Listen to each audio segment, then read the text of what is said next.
yung algorithm Okay. niya. So, kasi separate instructions naman yan eh. Pagpasok ng balota, basahin mo ng tama. Mag-print ka ng resibo ng tama. So, the whole day, tama lahat. Tama lahat. The whole day na nagbo-voting yung mga tao. Habang nagbobotohan tayo, pwede, tama lahat. Balota, resibo, balota at resibo tutugma. But at the point na magpindot siya ng instruction, generate election results. Meron yan. Magpiprint. Nasa audit lang din yan. Lalabas yan anong oras pinindot yung generate election results. That's the time when the cheating comes in. Kaya Pagutin na natin. Mahalaga talaga ang pakikipag-ugnayan ng poll watchers at ng mga kandidato para mahuli natin sila. Kasi yung mga comment natin ngayon. But at this point, Ate Claire, at this point, ang pinakamahalaga ay yung mga watchers at this time sa final testing and sealing. Once you generate the election return, ito presumably nag-generate na to ng election returns eh. Itong kay John Lee. Nag-generate na to ng election returns tapos binalikan nila. Tingnan nga natin uli kung paano niya generate yung saan siya kumuha ng boto for the election returns. And yun nakita na, yung test ballot number 9 and number 10 hindi nagtuwa. So ang question is, kung nagtapos na sila, May 6 kahapon, nakita na talagang mayroong talagang illegal o discrepancy doon. No, this one's the first documented. This one's the first documented case. So ano 'yon? Sinilyado na yung mga vote cheating machines. So gagamitin pa rin nila for sure. Paano? In this case kasi ang nakalagay doon sa report, the principal has recommended to escalate it to the Commission on Elections and the regional director, di ba? So malamang, hindi ko na tanong yan sa kanya kung anong nangyari. Pero sinabi ko kay John Lee, I'll keep in touch with you. Tatanungin ko siya kung nasaan na yung makina ngayon. Kasi dapat ni-recall yan eh. Kung hindi yung makina, at least yung memory card for independent forensic examination. Dapat yun yung gagawin ngayon ng COMELEC. They should come out clean. Bakit kailangan pagamitin yun? Nakita ng may nakaprograma na. But we all know na intention talaga yan. As is. I think as is, the machine cannot be used. Kasi may question nga eh. Hindi niya yan pwedeng gamitin. Magpalit sila, palitan nila. Anyway, meron namang contingent ballots. Contingent machines. Paano yung contingent machine? Nakaprograma na rin. Ganun din. Ganun pa rin. So, mga poll watchers, you have to be very careful. Pagdating ng matapos yung test ballot na 10, mag-generate ng election returns, mag-demand kayo na balikan ninyo. Tingnan ninyo yung ballot 1 to 10 kung paano niya binilang yon ang mga boto to produce the election returns. So, this is exactly what happened. Pag merong nakita kayong discrepancy, mag-file kayo ng tulad nitong final ni John Lee. Yung ito mga kababayan. Personal, ano ba yun? Certificate of Challenge.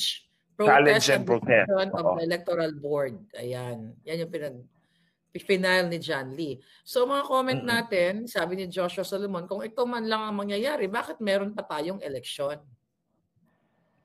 Ayun na nga, mga kababayan. Matagal na actually ginagawa to ng COMELEC. Again, I refer you to my video na 1 hour and 47 minutes. Kaya nga siya umabot ng 1 hour and 47 minutes dahil iniisa-isa ko yung ebidensyang nakalap ko mula noong 2010, 2013, 2016, and 2019. So humaba talaga siya because of that. Iniisa-isa ko yung mga ebidensyang nakalap ko pero hindi yun lahat ha. Hindi ko pa pinakita lahat. Yung smoking gun, yung sa crime scene, nakita mo talaga yung salarin. Sabihin natin si George Garcia, may hawak na baril na umuusok pa. Yun yung example ng smoking gun. I have 99 of those. Isa pa lang ang pinakita ko. Kasi kung ipapakita ko yung 99, baka abutin tayo ng 24 hours. So, I encourage you to go to YouTube kasi nga wala ako sa Facebook for now at hindi ako mag-create ng Facebook account because I intend to sue them. Kakasuhan ko talaga ang Facebook at sinabi ko sa kanila, I'm going to sue you for actual damages, moral and exemplary under Article 32 of the Civil Code of the Republic of the Philippines. Republic Act 386 man siguro yata yun. Now, sabi ko, in the computation of exemplary and moral damages, the court will take into account 115 million Filipinos na tinakot ko na. So, nasa na ba tayo? Nawala ako go to YouTube and then search for my name, Glenn Chong, walang I, double N, walang I, and then Heaven's Warrior, Heaven's Possessive, Heaven's Warrior, and the video will come out. So, tingnan po ninyo yon. Kasi yun yung patunay na dinadaya nga tayo ng sindikatong komisyon o eleksyon. At ito, Ate Claire, mga kababayan, ulitin ko ulit. Nung nagsalita si Attorney Respicio about cheating, mga 3 araw lang kinasuhan agad siya, cyber libel, pinapatanggalan ng lisensya as a lawyer and a certified public accountant. Yung ano yan, yung page mo yan, YouTube mo yan. That one. Yeah. Marami na pala akong video. 5 na kasi nag-press conference din kami the other day. Oo, sige. Thank you, Ate Claire. Basta hanapin mo yan, Glenn Chong, Heaven's Warrior. So yung first video na yan, yung para akong si Ernie Baron. Sabi ng kapatid ko, natandaan mo si Ernie Baron, nakakombata na white, na naka-necktie. Parang ikaw yun. Sabi ng kapatid ko. Hindi ko naman sinabi sa kanya na may video ako ni-release. Magaling talaga itong kapatid ko. Alam na alam agad niya. And then, so, sinasabi ko sa inyo, matagal na itong ginagawa ng COMELEC. Doon pala sa press conference namin, ang pinakita ko, smoking gun number 2. It's exactly the same as what happened in smoking gun number 1. Dinaya si Congressman Villapuerte, pinawasan ng 200 boto, ang kalaban dinagdagan ng 2 boto, ng machine number 2. So dyan sa unang video, machine number 1 yan. Pero meron pang 98, 97 na natitira. So, malawakan talaga yung dalaan ng COMELEC. And they are encouraged to do it kasi wala tayong reklamo. Si Glenn Chong lang maingay. Nananakot sila. Tinatakot tayong lahat. Tignan mo si Attorney Respicio. Kinasuhan, diba? Attorney Respicio, kinasuhan. Itong video ko, mga kababayan, is floating there for 2 weeks already. For 2 weeks already, 2 weeks na. And then in fact, yung kaibigan kong head cardiologist ng Makati Med nag-message sa akin the other day. Sabi niya, Glenn, your video is all over TikTok about the cheating. And sabi ko, nakita mo, Doc? Sabi niya, it's all over TikTok. Marami akong nakita. Tapos sabi niya, thank you for making our elections honest and credible. Pero I should add na maka-baby M siya. Pero he appreciates, maka-baby M siya. Pero he appreciates the fact na someone is fighting to clean our elections. Yeah. Hindi lang naman ako, ikaw. Nandyan sila General Rio. Nandyan ang grupong 6. Nandyan si Jay Jimenez. Nandyan marami pa naman tayo. Kita ko kanina si Colonel Odonio. Colonel Odonio is probably 83 years old already. Si General Rio is 80. And they're fighting for the future of our country. Nandun sila sa rally kanina. So how much more tayo mga bata pa. Kaya nai-encourage ang sindikato to do this. Because nakikita nila, it's all right to cheat us of our votes. It's all right to rob us of our future. Tandaan ninyo, mga kababayan, sa bawat na pagdaya nila sa eleksyon natin, dinaya nila ang kinabukasan natin. Ninakaw nila ang kinabukasan ng ating mga kabataan. Ninakaw nila ang oportunidad na lumago ang ating bansa, lumago ang kabuhayan ng bawat Pilipino, samantalang sila ang kumikita ng milyon-milyon o bilyon-bilyon. Tulad ng anong sinabi ko sa inyo, dati pa, sinabi ko, yung Resident Evil dyan sa COMELEC. Ang tawag ko talaga sa kanya, Resident Evil, kasi ito talaga yung promotor ng daya, pero wala na siya, nag-retire na. Yung 12 billion na nakalimutan natin pag-usapan, the 12 billion. Babalikan ko yan. Yeah. Si Resident Evil, every time na may party sa bahay, namimigay ng pera. Siyempre, namimigay siya ng pera dahil marami siyang nakulimbat sa pagbenta ng boto mo, ng boto ko. Of course, ako, I keep fighting. Ulitin ko, 2 weeks nang lumulutang-lutang yung video niya yan. Kinasuhan ba ako ng COMELEC? Hindi. Hindi. Takot. Hindi ako kinasuhan ng COMELEC, hindi ako pinapadisbar, hindi ako pinapatanggalan ng lisensya as a CPA. Alam nila, mga kababayan, na yung ebidensyang pinapakita ko is something they cannot refute in court. Alam nila yan. Alam nila yan, huling-huli ko talaga sila dyan. Hindi, si George Quintanar nga sinabi ko, ikaw nag-offer ka sa akin na kapag mag-usap kami ni Brillantes, wala na akong problema sa biliran. O, ang tawag mo sa akin, congressman, so ibig sabihin, dadayain nyo yung eleksyon. Tumahimik lang ako. But I did not. Tingnan ninyo mga kababayan. I'm showing you a concrete example. Inano na nila ako. They enticed me. Tumahimik ka na dyan, Glenn Chong. Magiging congressman ka uli. Wala ka ng problema sa biliran. But I chose to be out in the streets telling the people, telling you about this. Because kung tinanggap ko lang yon, sarili ko lang ang mabibiyayaan at your expense. But I chose to fight outside. I chose to fight in the streets because if we succeed, lahat tayo mabibiyayaan. So that's what I'm calling on every Filipino to rise up today, to stop this massive cheating once and for all. Because you never know. Basta ang sabi ko lang sa inyo, they're enjoying their life at our expense. Yeah. They are enjoying their life to the fullest at our great expense. Hindi nyo lang siguro mararamdaman yan. But down the road, you will realize that you have paid the greatest price for your inaction, for your apathy. Now that there are still people fighting, you have to stand up and make a move. Itong eleksyon na to, kapag nakita nyo hindi katanggap-tanggap, we should band together to rid our elections of this syndicate once and for all. Yeah. Grabe and yung... ito, 12 billion. Ate Claire. 12 billion na insertion doon sa Yes, BICAM. thank you, Ate Claire, for reminding me about that.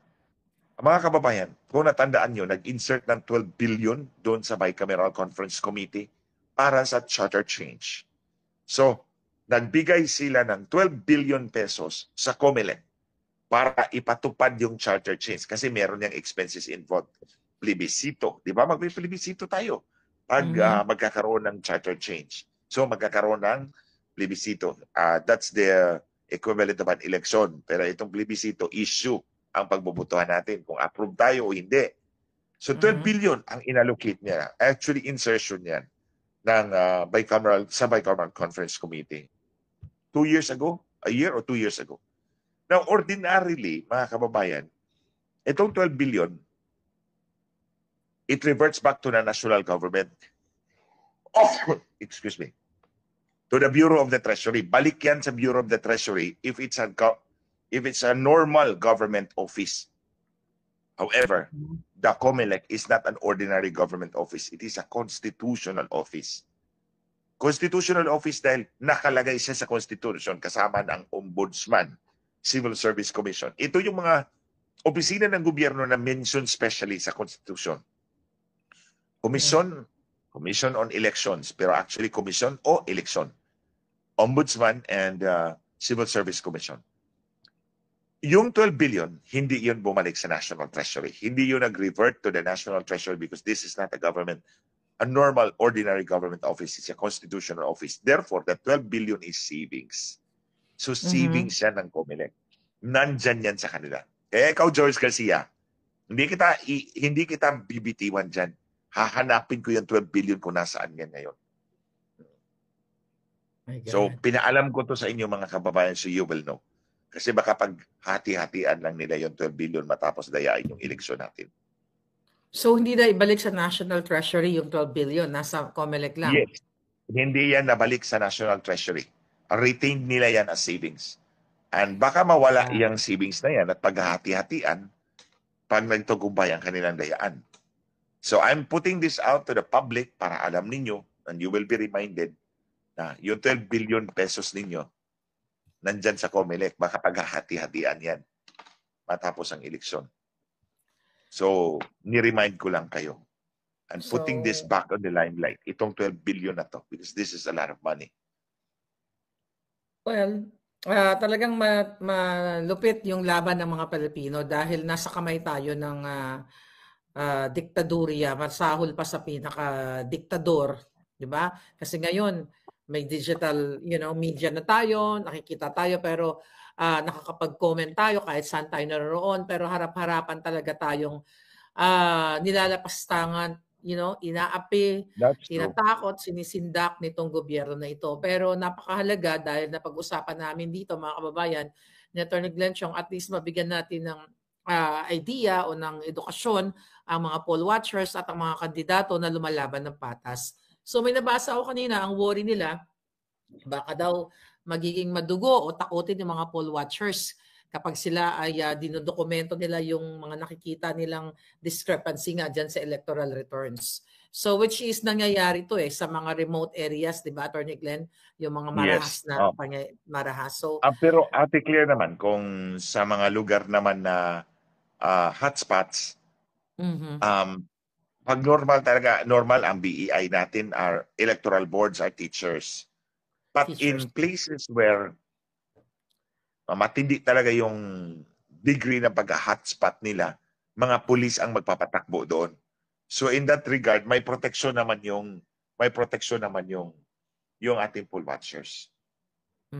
Yeah, wag sila matakot. Yung mga poll watchers, wag po kayo matakot. Hindi dapat matakot. Hindi dapat matakot ang poll watchers. Sila dapat ang matakot sa atin kasi yung ating sandata ay katotohanan. Right? Yes. Para sa ating mga poll watchers, wag po kayong matakot. Wala naman pong mangyayari kung i-document nyo lang po ang nangyari doon sa presinto ninyo and then file the complaint. And then kung maaari, give it to us para we can voice it out to the public kasi you cannot anymore expect the mainstream media. Hindi mo talaga ma-expect ang mainstream media na i-carry yung mga story na ganito because kung sabo sila, si Lisa Marcos na nga nagsabi sa akin, 1 milyon bawat buwan sa news editor. O si Lisa Marcos ang nagsabi sa akin yan. Bayad yung news editor. Kahit pa isulat ng reporter, pagdating doon sa news desk, papatayin ng news editor, walang lalabas. Kaya nga ang news editor ang binabayad. 1 milyon isang buwan. Kaya itong mga field reporters, wala rin silang kapangyarihan to voice out Wala silang kapangyarihan. Let's be honest about it. Si Lisa Marcos naman ang nagsabi sa akin yan. So I have every reason to believe it is true. So maliban na lang kung i-deny ni Lisa Marcos, edi wala talaga siyang pagkatao. Wak-wak talaga siya. Wow, wak-wak talaga. So anyway, brother, I'm glad na na-educate natin ngayong araw na ito ang ating mga kababayan at least, 'di ba, meron tayong sandata how to fight this dayaan nila. So alam na natin na simulan na ni John Lee and I hope gayahin ang ating mga poll watchers kasi usually ba hanggang kailan itong testing and sealing? Like days before? They should end about 3 days before the elections. So hanggang Friday siguro. Yes, hanggang Friday siguro, Ate Claire. May testing and sealing sa iba't ibang lugar. And then, meron pala akong sa mga kandidato. Itong mga makina ngayon, pag testing and sealing, dadalhin niya doon sa presinto. Di ba? Dadalhin niya doon sa presinto. Oo. And then, ibalik ulit yan doon sa storage or normally sa office of the principal or sa storage nila, designated storage, may bantay naman na police. Pero it's better for you also na magpadala kayo na magbabantay doon. Yeah. Nga pala, Ate Claire, i-mention ko lang to because tumawag yung isang kaibigan natin kanina. Dyan sa Negros, may isang tumatakbo dyan na mayor nasa ibang distrito. Mayor siya sa ibang distrito pero tumakbo siya ngayon for an office sa congressman sa ibang distrito. Dalawa yung tinakbuhan niya? No. Tumakbo siya as mayor in one district. Okay. Pero, ngayong eleksyon na to, hindi siya tatakbo mayor doon sa distrito na yon. Tatakbo siyang congressman in another district. So, ang question dyan is, pwede bang magpatuloy yung mayor tumakbo na hindi na siya resident dyan? Kasi, pag nag-file ka ng certificate of candidacy as congressman in another district, dapat resident ka doon for at least 1 year. So kung resident ka doon, hindi ka na mayor ka pa rin ba doon sa kabila? Yeah. Kung lumipat ka na ng tirahan, ni-resolve ba ito ng COMELEC? Hindi. O anong ginawa ng DILG? Dapat tinanggal mo as mayor yan kasi hindi na siya resident dyan. Lumipat na siya. O kung hindi naman siya lumipat, bakit ninyo inalaw na mag-file ng certificate of candidacy? Somebody has to answer, either the COMELEC or the DILG. Na-i-is ka, ano na ba yan? Nag-file sila ng petition. Nag-file sila ng petition sa COMELEC. Ay, ewan ko kay George Garcia. George, sagutin mo yan. At George, kanina dapat bumaba ka dyan sa trono mo. Inaantay kita. Sinugod na talaga kita sa bakuran mo kanina, George Garcia. Sinugod na kita sa bakuran mo. At hinahamon kitang kasuhan mo ako. Siyempre, takot ka, bakla ka. Takot sa takot kaso. mo lang. Takot mo lang talaga. Hindi pa tayo tapos. Meron pa akong hawak na ibang ebidensya, hindi ko pinakita lahat. Of course, hindi naman ako bobo. Papakita ko to. May mga makinang...